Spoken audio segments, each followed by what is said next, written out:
Hi, I'm Ding Dong and I will answer 10 random questions.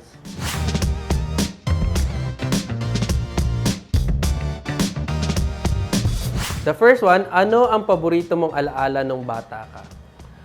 Ang isa sa pinaka-paborito kong alaala nung bata ko, nung na-dislocate yung right shoulder ko kasi sumabit ako sa ring ng basketball. Inakyat ko talaga siya and then nung nahulog ako, natukod ko. So, naging memorable siya kasi kinailangan pa akong sementohin. Tsaka sinugod ako sa orthopedic sa Quezon City. From Taguig to Quezon City. So, yeah, memorable. Sa tatlong salita lang, paano mo i-describe ang sarili mo?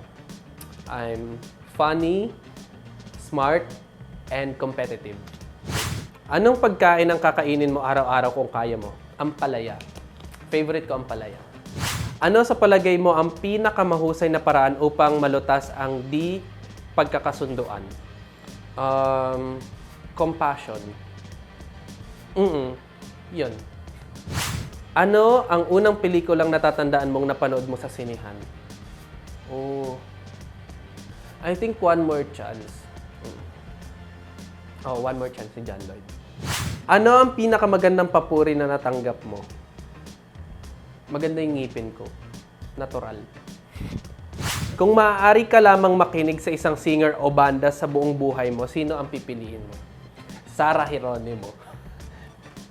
Ano ang pinakamatagal mong biyahe? I think pinakamatagal kong biyahe papunta ng La Union. Kasi marami kaming stopovers and inabot kami ng 6 hours. Pero 6 hours akong nakipagdaldalan sa mga kasama ko. Ano ang huling show mo na tuloy-tuloy mong pinanood? Elite sa Netflix. Yeah, favorite ko rin kasi yun eh. Ano ang pinaka-jeje na fashion trend na nakiuso ka? Supra. yung malaking shoes. Yeah, yun.